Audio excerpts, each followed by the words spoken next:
same story that Mark was giving us at the top there. It's another circular structure. There's a stony bank running through there, and a similar thing seems to be occurring at the other side. And again, as with the one up there, the material in the middle is really very encouraging because it is so dark. If you get very dark soil, it means it's probably incorporating charcoal and other material associated with occupation. So it's probably, again, going to... I would doubt if the stone element is anything to do with the structure. It's more like a stone bank around it rather than actually a wall. But in one or two places, I mean, Mark was pointing that out up there were one or two patches where there are stones missing.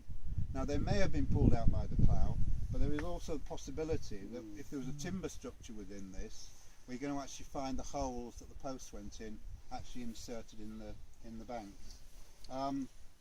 The difference is ploughing. You'll notice that up there how much sharper the earthworks are than here.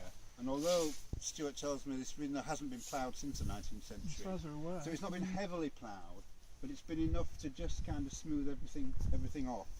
And again over there, we may not be far off a surface. You can see all these fairly flat sandstones, which may be the floor of the structure, but we've got to wait and see.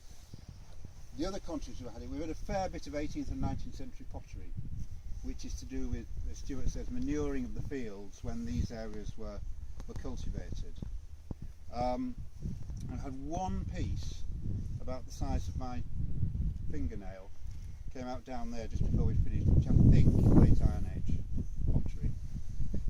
But then I was wrong, I think, about the Bronze Age pottery at Kirkby, so don't have that soil. Lovely piece of work. Yeah. So looking very, very good. The two are looking quite similar in Yes, a way, they are. aren't they? Just the cultivation that's changed the profiles.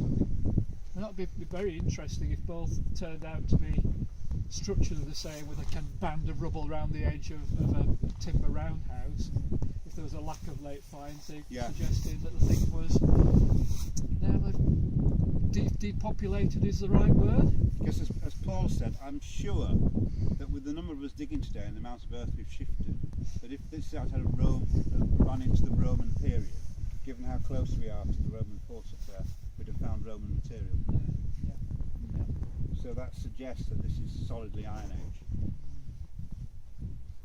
I'm already starting to visualise legions coming up, creating the maiden way here. Off you go, out you go. Sorry, Carl. Yes. Here.